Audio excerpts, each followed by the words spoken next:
नमस्कार, स्वागत है आपका बोलता हिमाचल पर। आज है 22 नवंबर 2023 और हिमाचल प्रदेश की आज की सबसे बड़ी खबरें हम आपके लिए लेकर आए हैं। हमेशा की तरह आप इस वीडियो को लाइक कर दीजिएगा। चैनल पर नहीं जुड़े चैनल को आप सब्सक्राइब जरूर करें। आप कहां से और कहां से वीडियो देख रहे हैं वो आप हमें कमेंट बॉक्स में कमेंट करके जरूर बताएगा। पिछले कल एक सवाल किया था आपसे कि हिमाचल प्रदेश की सबसे बड़ी झील कौन सी है, उसका नाम आपको कमेंट बॉक्स में कमेंट करके जरूर बताना था। तो इसका जो राइट आंसर रहेगा वो डी, जो ये बिल्कुल सही आपका इसमें आंसर रहेगा।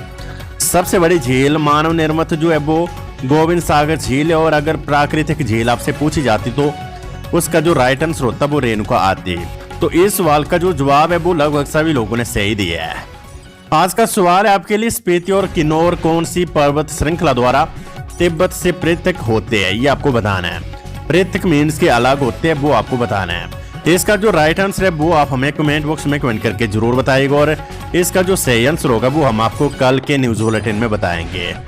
तो वीडियो को लाइक कर दीजिएगा और साथ में इस वीडियो को लास्ट तक आप जरूर देखिएगा। पेश है आज की सबसे बड़ी खबरें। शैक्षणिक सत्र 2023-24 के लिए 30 नवंबर तक खुला रहेगा एसपीयू मंडी का रजिस्ट्रेशन पोर्टल। सरदार पटेल विश्वविद्यालय एसपीयू मंडी द्वारा शैक्षणिक सत्र 2023-24 के लिए रजिस्ट्रेशन पोर्टल 30 नवंबर को रात्रि 12 बजे तक सक्रिय रहेगा। परीक्षा नियंत्रक सुनील वर्मा ने बताया कि 30 नवंबर के उपरांत रजिस्ट्रेशन फॉर्म भरने वाले विद्यार्थियों को नियमानुसार विलंब शुल्क देना होगा, जिसके लिए वे स्वयं उत्तरदायी होंगे। पंजीकरण प्रक्रिया से संबंधित किसी भी प्रश्न के मामले में रजिस्ट्रेशन 2023@spumandi.ac.in पर ईमेल कर सकते हैं। सुनील वर्मा ने बताया कि 2 सप्ताह बाद भी मात्र 900 विद्यार्थियों ने रजिस्ट्रेशन के लिए आवेदन किया है। इसलिए सभी प्रधानाचार्यों से अनुरोध है कि भी अपने कॉलेज के प्रथम वर्ष के विद्यार्थियों को समय रहते ऑनलाइन पंजीकरण फॉर्म भरने के लिए सूचित करें, और भरे हुए रजिस्ट्रेशन फॉर्म की सत्यापन प्रक्रिया शुरू करने के लिए अपने कॉलेज के यूनिवर्सिटी डीलिंग असिस्टेंट को निर्देश जारी करें। ई टैक्सी परिचालन के लिए न्यूनतम आयु 23 वर्ष, लाभार्थी को खुद चलानी होगी टैक्सी। प्रदेश के युवाओं को स्वरोजगार के अवसर उपलब्ध करवाने की दिशा में महत्वपूर्ण कदम उठाते हुए राज्य सरकार ने राजीव गांधी स्वरोजगार स्टार्टअप योजना के तहत ई टैक्सी योजना शुरू की है। इस योजना का लाभ उठाने के लिए आवेदक को e-taxi-hpdt.org/home वेबसाइट पर आवेदन करना होगा। आवेदक की न्यूनतम आयु 23 वर्ष तथा गाड़ी चलाने का अनुभव होना आवश्यक है। बोनाफाइड हिमाचली व्यक्ति इस योजना का लाभ उठा सकते हैं तथा लाभार्थी को ई टैक्सी स्वयं चलानी होगी। सभी औपचारिकताओं को पूरा करने के साथ आवेदक को परिवहन विभाग के ऑनलाइन पोर्टल के माध्यम से अनुमति के लिए आवेदन करना होगा। आवेदनों की जांच एवं लाभार्थी का चयन आरटीओ स्तर की कमेटियां करेगी। मुख्यमंत्री सुखविंदर सिंह सुक्खू ने कहा है कि पहले चरण में ई टैक्सी के लिए 500 परमिट जारी किए जाएंगे तथा आने वाले समय में मांग के आधार पर परमिट की संख्या बढ़ाई जाएगी। बेरोजगार युवाओं को आय के निश्चित साधन उपलब्ध करवाने के लिए चरणबद्ध तरीके से सरकारी विभागों, स्थानीय प्राधिकरणों, स्वायत्त निकायों, बोर्ड, निगम व सरकारी उपक्रमों को ई टैक्सी उपलब्ध करवाई जाएगी। ई टैक्सियों को 4 श्रेणियों में बांटा गया है, जिसके आधार पर मासिक किराए की दरें तय कर दी गई है। ये योजना युवाओं को रोजगार और स्टार्टअप की गारंटी देने के साथ साथ वायु प्रदूषण को कम करने और हिमाचल प्रदेश को हरित ऊर्जा बनाने की दिशा में उपयोगी सिद्ध होगी। पेपर लीक मामले में 3 आरोपियों की जमानत पर आज होगी सुनवाई। भंग होने से पूर्व हिमाचल प्रदेश कर्मचारी चयन आयोग में जेई सिविल पेपर लीक मामले में 3 आरोपियों की जमानत अर्जी पर जिला सत्र न्यायालय हमीरपुर में आज बहस होगी। मुख्य आरोपी उमाजाद की जमानत पर भी अब 29 नवंबर को सुनवाई होनी है। 17 नवंबर को जिला सत्र न्यायालय में अभियोजन और बचाव पक्ष इस मामले में न्यायालय में अपना पक्ष रख चुके हैं। इससे पूर्व 9 नवंबर को इस मामले में राज्य सतर्कता एवं भ्रष्टाचार विरोधी ब्यूरो की ओर से गठित विशेष जांच टीम एसआईटी ने अदालत में अपना पक्ष रखा था। एसआईटी ने अदालत में कहा था कि इस मामले में सभी आरोपियों ने अपना गुनाह कबूल कर लिया है। एसपी विजिलेंस मंडी राहुल नाथ ने कहा कि एसआईटी ने बीते शुक्रवार को हमीरपुर न्यायालय में अपना पक्ष रखा है।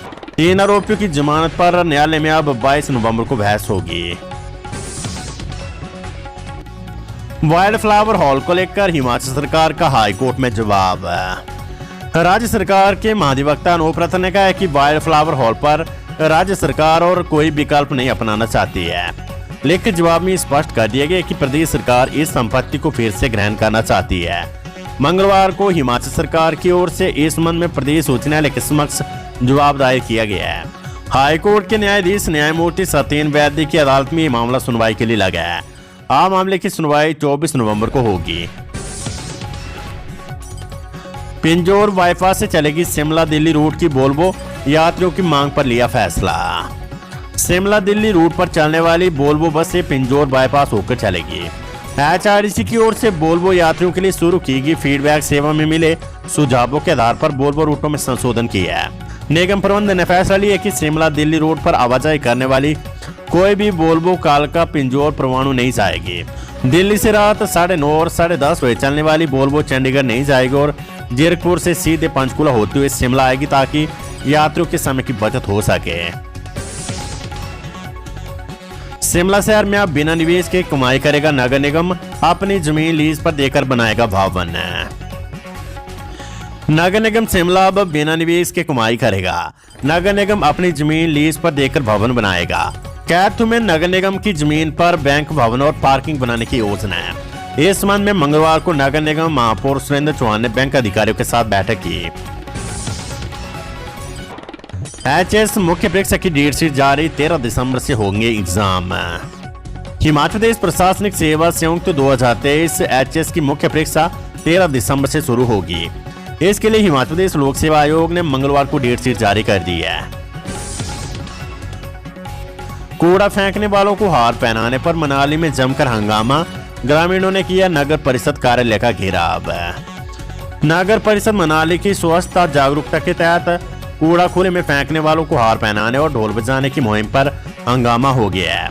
सियाल गांव के ग्रामीणों ने जोरदार प्रदर्शन किया, मनाली में रैली निकाली और नगर परिषद कार्यालय का घेराव किया। इस दौरान नगर परिषद का कार्यालय खाली हो गया।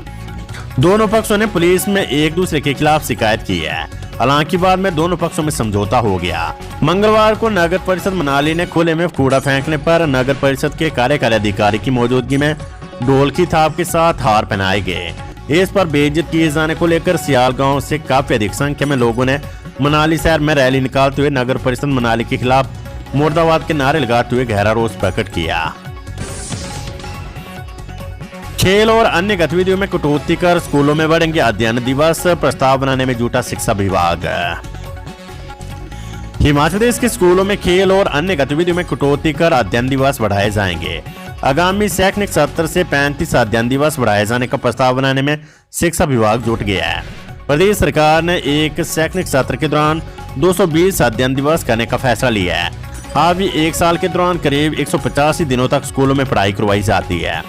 इसके अलावा सर्दियों, गर्मियों, बरसात और त्योहारों की छुट्टियों में भी कमी करने की तैयारी है। शिक्षा में गुणवत्ता लाने के लिए मुख्यमंत्री सुखविंदर सिंह सुक्खू ने बीते दिनों विभाग की समीक्षा बैठक में अध्ययन दिवस बढ़ाने के निर्देश दिए हैं। अध्ययन दिवसों को बढ़ाकर 220 करने को कहा गया है। स्कूलों में 52 दिन की छुट्टियां होती है। शीतकालीन स्कूलों में सर्दियों की अधिक छुट्टियां होती है, जबकि ग्रीष्मकालीन स्कूलों में बरसात के दौरान अधिक छुट्टियां होती है। इसके अलावा त्योहारों सहित सर्दी और बरसात में कुछ और छुट्टियां श्रेणीवार शीत और ग्रीष्मकालीन स्कूलों में होती है। डिवीजन आधार पर होगी पैरा वर्कर वन मित्र भर्ती, भरे जाएंगे 4500 पद। जल शक्ति विभाग में पैरा वर्कर भर्ती पर विभाग ने काम शुरू कर दिया है। 4500 पदों को तय नियमों के अनुसार डिवीजन आधार पर भरा जाएगा। कैबिनेट की मंजूरी के बाद विभाग अब इन पदों को भरने की आगामी प्रक्रिया को पूरा करने में जुट गया है। जल शक्ति विभाग में ये पद 3 श्रेणियों में भरे जाने हैं।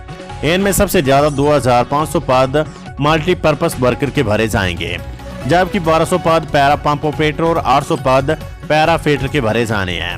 विभाग ने अभी तक जो प्रारूप इस भर्ती के लिए तैयार किया है उसमें शैक्षणिक योग्यता 10वीं तय की है। हालांकि पदों के हिसाब से तकनीकी दक्षता के साथ ही आवेदन स्वीकार किए जाएंगे। इनमें पैरा पंप ऑपरेटर और मल्टीपर्पज वर्कर के लिए 10वीं के साथ ITI डिप्लोमा भी प्रस्तुत करना होगा, जबकि पैरा फिटर के लिए 8वीं पास शैक्षणिक योग्यता तय हो सकती है और इस पद के लिए डिप्लोमा हासिल करना अनिवार्य नहीं है।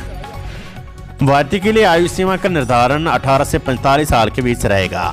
भर्ती मेरिट के आधार पर होगी और इसमें इंटरव्यू और स्किल टेस्ट भी होगा। अब तक जल शक्ति विभाग ने जो नियम इस भर्ती के लिए तय किया है उसमें पैरा पंप ऑपरेटर और मल्टीपर्पज वर्कर के लिए 5500 रुपए तक मानदेय और पैरा फिटर के लिए कम से कम 3900 रुपए मानदेय तय किया गया है। हालांकि भर्ती को लेकर अभी नियम पूरी तरह से तय नहीं और इनमें आंशिक तौर पर फेरबदल होने की संभावना है।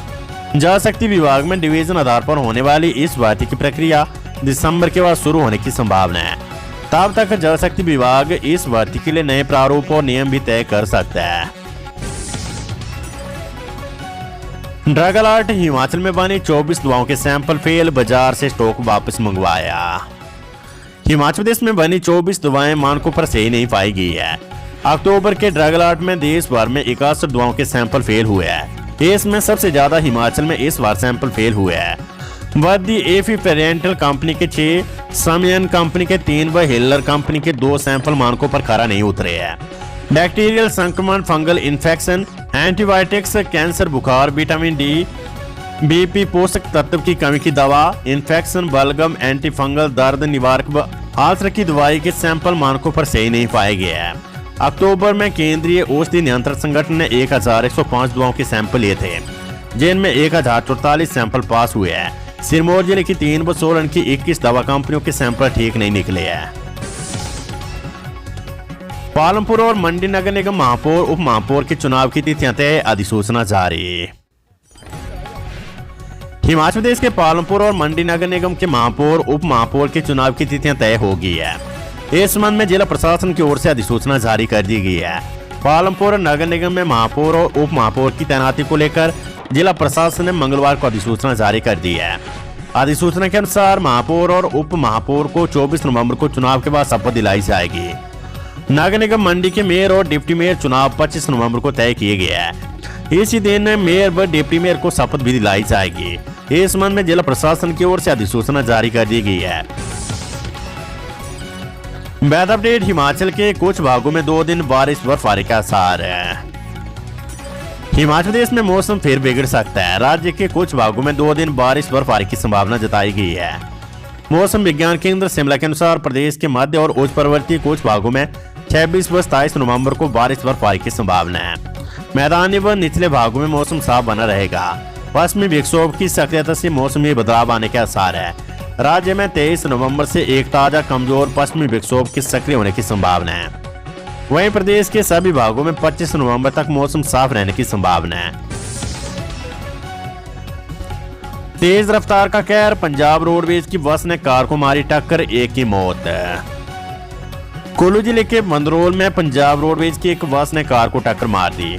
इस हादसे में कार चालक की मौत हो गई। मृतक की पहचान टाल सिंह उम्र 50 निवासी बंदरोल के रूप में हुई है। वहीं पुलिस ने शव को कब्जे में लेकर बस चालक के खिलाफ मामला दर्ज कर लिया है। ऊना के गगरेट में चिट्टा व स्मैक की बड़ी खेप के साथ राजस्थान का युवक गिरफ्तार है। हिमाचल पुलिस की एंटी नार्कोटिक्स टास्क फोर्स ने राजस्थान से तस्करी कर प्रदेश में सप्लाई के लिए लाई जा रही हेरोइन व स्मैक की बड़ी खेप के साथ राजस्थान के एक युवक को ऊना जिले के गगरेट में गिरफ्तार किया है। एंटी नार्कोटिक्स टास्क फोर्स ने पुलिस थाना गगरेट में मादक द्रव्य पदार्थ अधिनियम के तहत मामला दर्ज कर आगामी कार्यवाही शुरू कर दी है। तो ये थी हिमाचल प्रदेश की आज की सबसे बड़ी खबरें। हमेशा की तरह आप इस वीडियो को लाइक कर दीजिए और हमारे चैनल बोलता हिमाचल को आप सब्सक्राइब जरूर करें। नमस्कार, जय हिंद, जय भारत।